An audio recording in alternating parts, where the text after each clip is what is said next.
Bueno, estos diálogos que realizamos en los trabajos de la red a mí se me hacen muy estimulantes, porque nos muestran la amplitud y la complejidad pues de el campo al cual nos abocamos en la gestión territorial del desarrollo, y la propia necesidad de ir avanzando en nuestros conceptos, en nuestras visiones, y siempre desde un marco pues que debe ser bastante abierto para dialogar con todas las perspectivas distintas, que tienen que ver no solo con corrientes de interpretación sobre los temas de la gestión o del desarrollo del territorio, que todos tienen que discutirse, muchos de ellos están a debate, sino también con la propia formación que cada uno de nosotros tenemos. Entonces, pues es muy bueno es muy estimulante este planteamiento, pero ya me mandaron la presentación equivocada.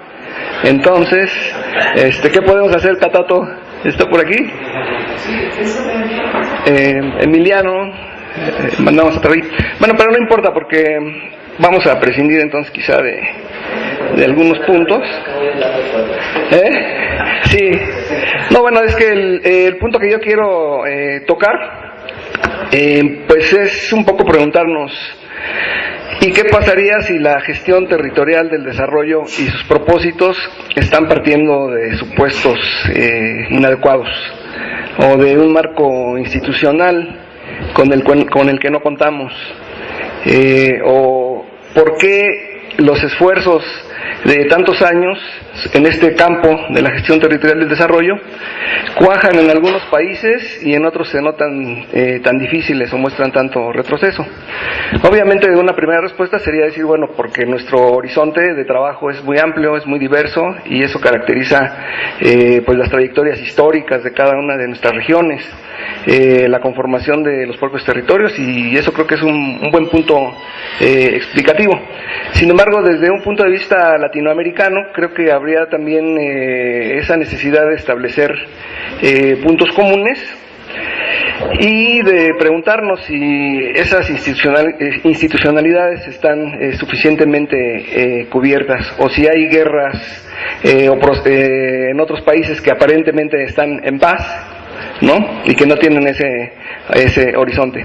Entonces yo voy a hablar de una región del istmo de Tehuantepec, que es la parte más angosta de la República Mexicana, que conecta al Golfo de México con el Océano Pacífico, con una distancia de 210 kilómetros de punta a punta, de Veracruz a Oaxaca, y en donde se dan esos procesos de apropiación territorial por parte de empresas transnacionales dedicadas a la energía eólica.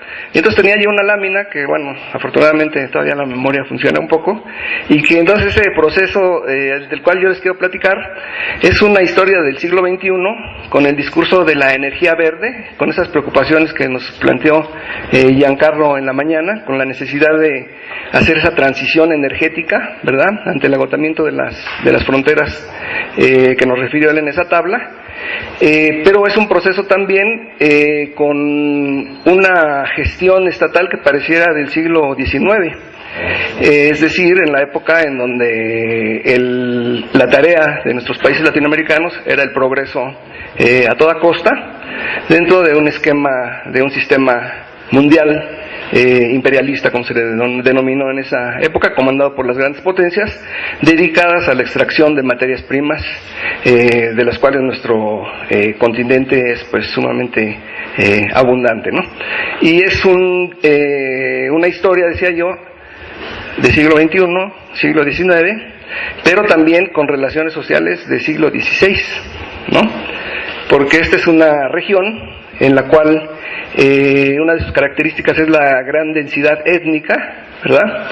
Está conformado por poblaciones de por lo menos 8 etnias. Oaxaca es el estado más diverso étnicamente de la República Mexicana, y esos pobladores que viven en este territorio, que lo tienen apropiado, pues son vistos en esta época de la energía verde, pues como si no existieran, o como si no estuvieran poblando ese territorio, ¿no? Entonces en ese mapa que está ahí tenemos en el color verde los proyectos eólicos en el verde más oscurito, los proyectos eólicos en construcción, en un verde más clarito los proyectos que están ya en proyecto, los que están ya en proyecto, decíamos, en un color más clarito, y ya en café los que están en operación. Entonces, yendo al tema de los clústeres, pues este es un clúster como el que no quisiéramos tener, es una economía de aglomeración, de esta forma de aprovechamiento de un recurso en el cual hay un gran potencial de generación del viento, de generación de energía eólica, y en el cual pues simplemente cuando la agencia estadounidense, la AIDE, hizo su estudio, dijo aquí los parámetros de generación de energía eléctrica rebasan a la taxonomía que tenemos para tipificar el potencial de generación del viento, ¿no? Entonces, pues es una verdadera mina de oro lo que tenemos ahí en esa región. Y pues en los últimos años, pues ese territorio, aquí hablamos de nuestro tema de la gestión territorial, fue fraccionado, fue repartido entre las empresas eólicas españolas, francesas, y en alianza con algunas empresas mexicanas, financiada por fondos de pensiones holandeses, por el Banco Interamericano de Desarrollo. O sea, todo este mundo de la financiarización se conjuga con esta necesidad de la transición energética y hace que en una región de gran diversidad étnica pues haya un proceso de despojo territorial. Y es muy interesante para el tema que nos ocupa de la soberanía alimentaria, porque aquí tenemos experiencias paradigmáticas también, como la de la Unión de Comunidades Indígenas de la zona norte del Istmo de Tehuantepec, la UCISONI, productora de café orgánico, que ha desarrollado durante décadas pues todas estas búsquedas de los mercados justos, de los mercados orgánicos, de los circuitos cortos con los productores, en fin, estos temas que a veces nosotros podríamos estar abordando quizá como un tema técnico a resolver, ¿no? Sociotécnico u organizativo nada más, o un problema de gestión que tenemos que resolver sobre el territorio.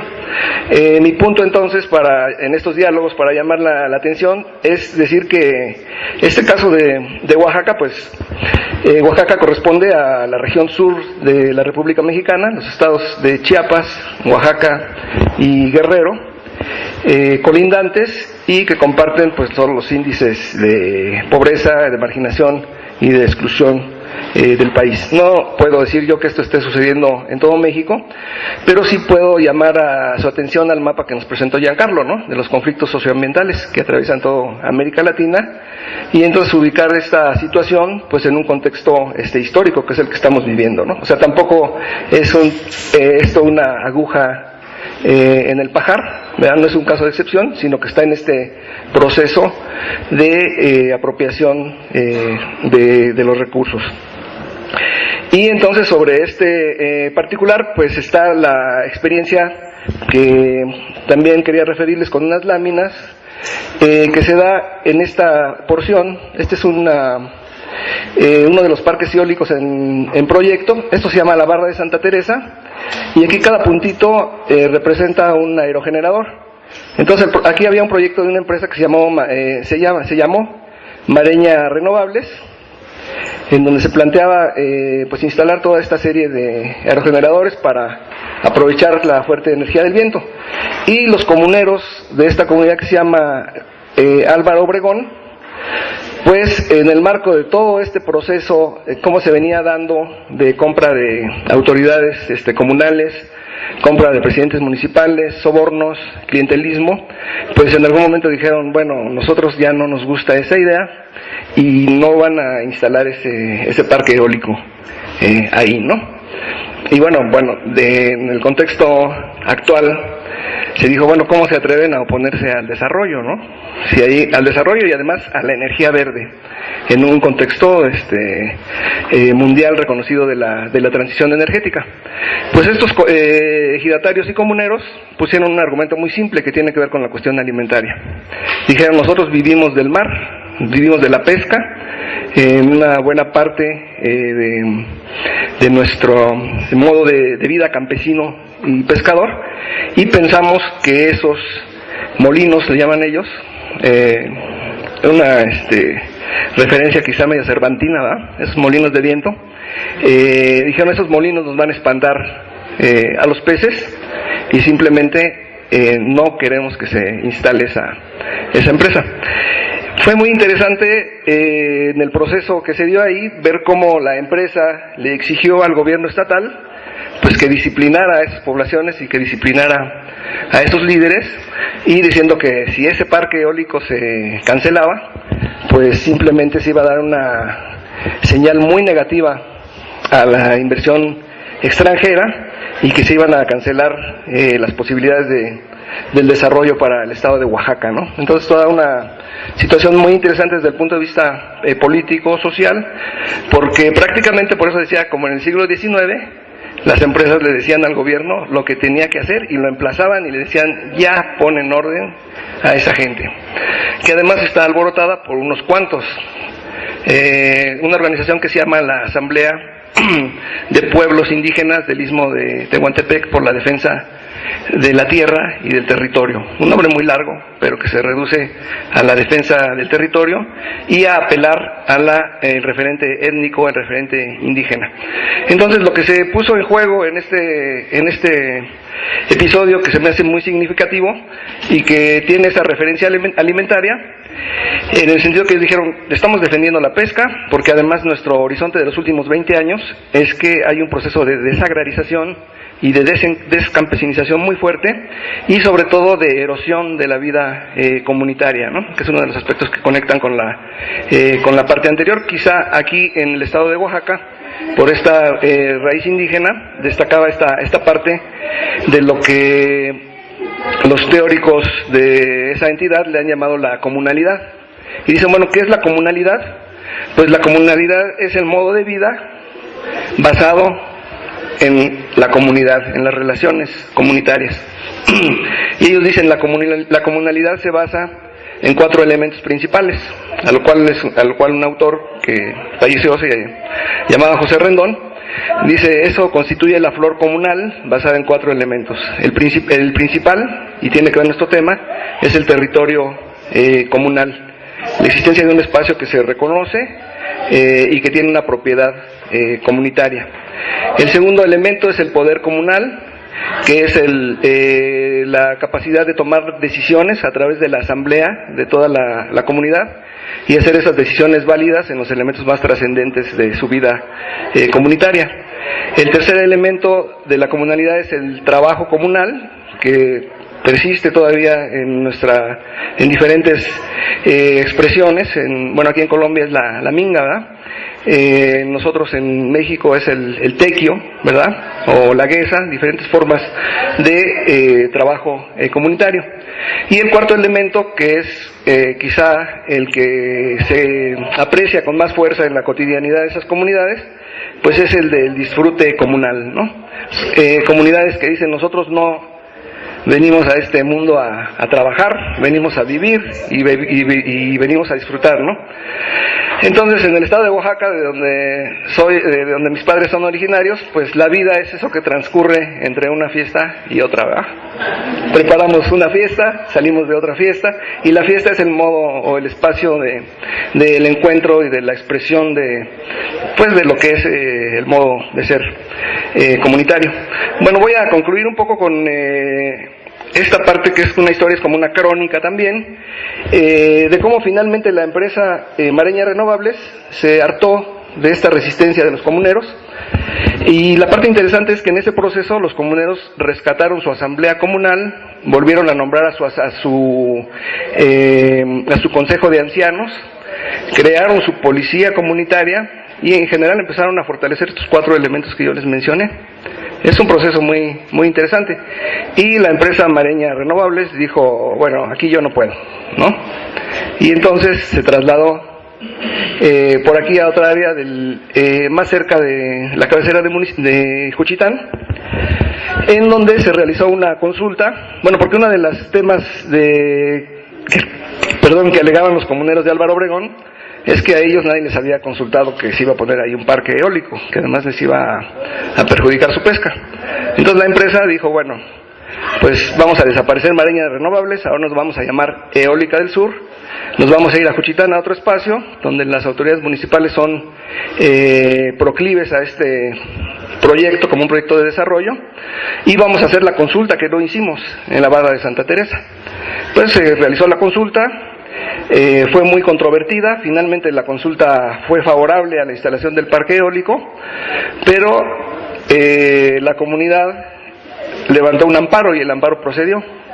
Entonces el juez ahora dice, no pueden instalar ese parque, tampoco ahí, en ese nuevo territorio, ni con ese nuevo nombre de empresa, porque hay un proceso ahí comunitario fuerte, ¿no? Y el punto entonces, y por eso concluyo regresando a la institucionalidad, es que los compañeros que participan en esta asamblea que les mencioné, y entre ellos una egresada de el posgrado en Desarrollo Rural Regional, que fue mi tesista y que ganó el premio Fregoso de investigación que otorga Chapingo a las mejores tesis de posgrado, pues ahora se encuentra frente a realidades que pues nosotros decimos no son del siglo XXI y no deberían ser ni del siglo XX, ¿no? Y que es la cuestión de las amenazas de muerte y que no puede, que la mantienen pues ahora sí que en una situación muy crítica, ¿no? Entonces, yo pongo este punto aquí a la mesa porque me parece que debemos ganar en amplitud en nuestra mirada, ¿no? Es un punto que yo creo necesario aportar a la parte de la gestión territorial, porque yo digo, bueno, entonces en buena parte del país no hay una institucionalidad sólida como esa parte que decíamos que refiere a la propia construcción del territorio, ¿no? Entonces ya ganamos nosotros en decir el territorio es conflicto, ¿no? Y superar una parte anterior que teníamos, bueno, el territorio es el espacio idílico, en donde todos, como todos somos oaxaqueños, o como todos somos texcocanos, o como todos somos de tal territorio, pues casi el conflicto queda subrayado. Ya Mireya Valencia nos dijo, no, o sea, es consustancial el conflicto al territorio, ¿no? Pero yo trato de ir un poquito más allá, y digo, bueno, eso es un avance, pero hay de conflictos a conflictos, o hay escenarios en los cuales se da el conflicto. Entonces esta situación que yo les planteo en esta breve crónica nos dice que en México, y no creo que sea privativo de la región del sur, pues nos falta mucho en mucho que hacer en esa construcción institucional, en donde autores muy importantes como Aníbal Quijano nos dicen, bueno, lo que pasa es que en América Latina no logramos conformar estados, naciones, con un proyecto propio, y por eso está la explicación de que estemos en el continente más desigual del planeta, ¿verdad? Aunque avancemos en la pobreza, no avanzamos en abatir la desigualdad. ¿Por qué? Diría el texto de Aníbal Quijano, pues porque nunca tuvimos un estado, nación sólido, sino lo que hemos tenido son en realidad oligarquías que están articuladas al sistema mundial de manera subordinada, ¿no? Y ahí hay mucho que leer, quizá todos los textos de la teoría de la dependencia de los 70s nos estén mostrando todavía la vigencia de los problemas y las preocupaciones que se plantearon. Bueno, pues con eso concluyo y ya veremos quién me boicoteó mi presentación. Pero fue mejor.